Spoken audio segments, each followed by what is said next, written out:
Hi, and welcome to episode number 4 of this 12-part series of getting started in obstacle course racing. Today, we're going to talk about how to train for your first obstacle course race or in the beginning.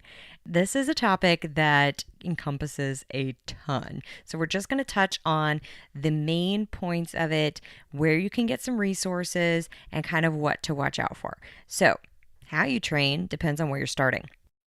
The very first question may sound more like, how do I train for a Spartan Race? How do I train for a Tough Mudder? How do I train for a Warrior Dash? Or pick any other organization. And that's really kind of how you have to start, because you have to figure out what kind of distance you're going to be covering, what kind of obstacles you're going to be required to do, and different organizations have different requirements. Some are a little more fun and more in just kind of a mud run theme, and other ones are a little harder. They require a little more grit, or a lot more, and a lot of them have some obstacles that even their seasoned athletes struggle to get through successfully. So the first thing I recommend is taking a look at your current level of fitness. Some people may be a total beast in the weight room, and some people may be good runners. That person who's a beast in the weight room may struggle with the run and the endurance part. And the person who is a great runner may be really light and fast, but that means that they may struggle with lifting, pushing, pulling those obstacles. And then you have somebody who is amazing at all of it. And you have somebody else who maybe is just getting started and is literally going from the couch to the course, or probably more likely from the computer to the course. And I know what that feels like. I used to spend over 2.5 hours every single day in bumper to bumper traffic in the Northeast. That was just bookending my job, where I sat at a computer. I had 4 computer towers just to myself, 4 large computer screens just to myself. So I know that position that you get into, the driving position, the sitting at the computer position, and probably even watching some TV when you get home at night position. So if you fall into the first 2 categories, the first thing you'll need to do is start working on your weaknesses. So either lifters need to start running more, or runners need to start lifting more. We'll get into some more details on that later. But if you're truly just getting started, my biggest piece of advice is to really listen to your body.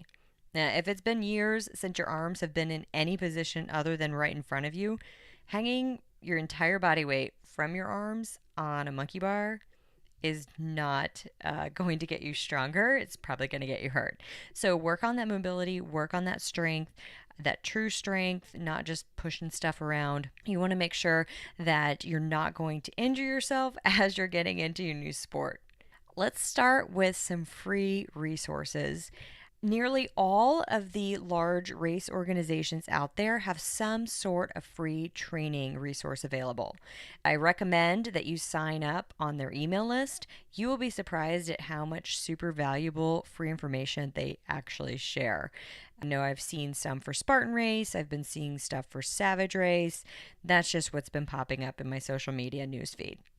Some also offer free workout tours where you can get together and you can work out, you can connect with other racers, and you can meet some of the local trainers if you choose to pursue the paid coaching or training route.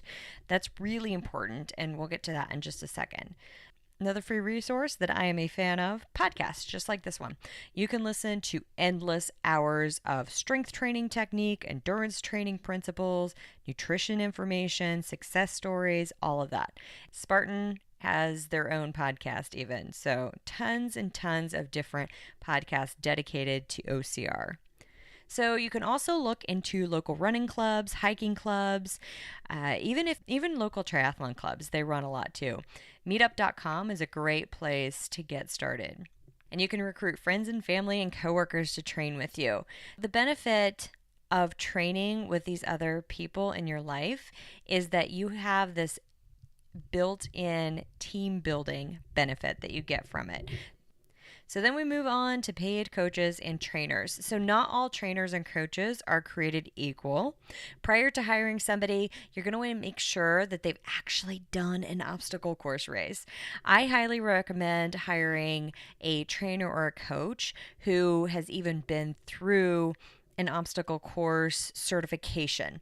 Not every organization offers it. It's definitely not required, but you want to have somebody who knows what they're talking about. There are plenty of trainers that really will just happily take your money and say that they're getting you stronger and that they're building up your endurance, which they are, but you want it to really lend itself to the obstacle course race. And if the trainer hasn't been on a course, it's a lot harder for them to understand what you should be going through.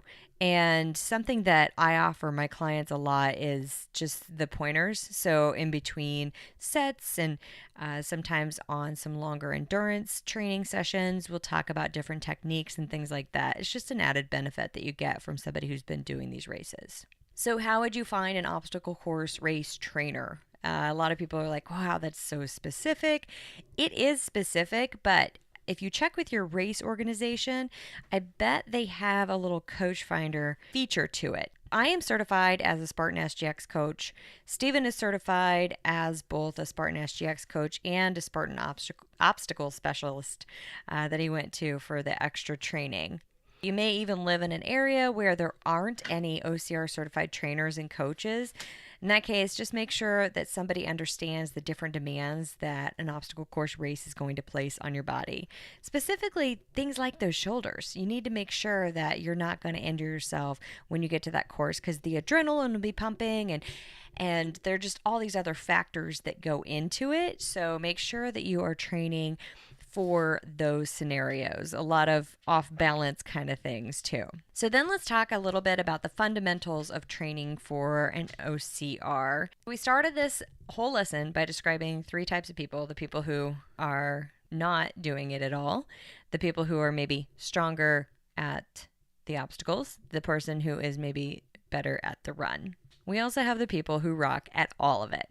But that's the best part about OCR is that there are so many measures for success and different areas for improvement. So whether you're starting from the beginning, whether you have one skill under your belt or you have both skills under your belt, there's always something that you can improve on. And I always tell people, regardless of where you're starting, these courses are meant to test you in every way, mind, body, and spirit for sure. So let's take a look at the most limiting factor, which is going to be the distance and the terrain. And you also have to be able to handle the climate. So I tell my potential or brand new clients that the minimum requirement in an obstacle course race is to be able to cover the required distance and navigate the terrain while enduring that climate. And we will get to the course selection part. It's going to be part 8 of the Getting Started in OCR series. So if going the distance is step 1, first you want to find out what that distance is and the terrain and what the climate is going to be for your race. And then you need to see if you can successfully complete that. So whether you're going to go out and hike it or walk it, that is totally acceptable. You just have to remember that you have to make it this whole distance. You can't skip that part. Now, if you need to skip an obstacle, that's one thing, but you cannot skip the distance.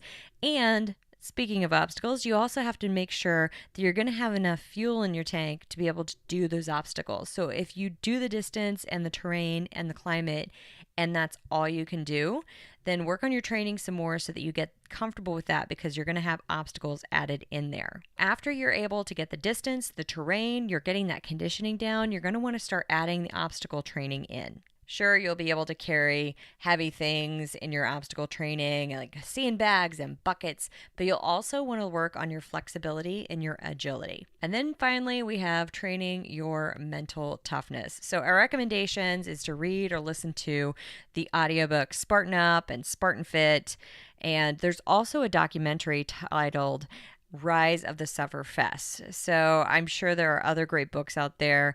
And as you're listening to this, if you have any additional recommendations or anything like that, feel free to email us podcast@ocrradio.com and we can add notes to the blog posts where all of this information is. So if you're listening to this and you're like, oh, I need to get that book, I have the links in here for you. So my very final point on this session is to talk about the people who want to just go it alone.